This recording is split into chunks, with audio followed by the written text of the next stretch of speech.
అమ్మగారు అలాగంట?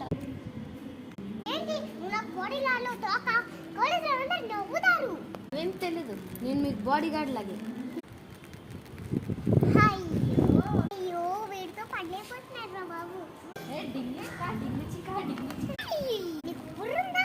అబ్బా ఈవిడి గారు సింగారం మరి.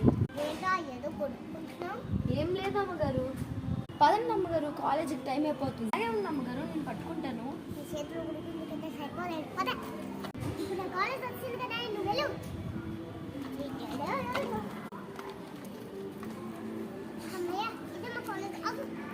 మేము మళ్ళీ లోపలికి దిగబెట్టకపోతే నా పరువు పోతుంది అమ్మగారు.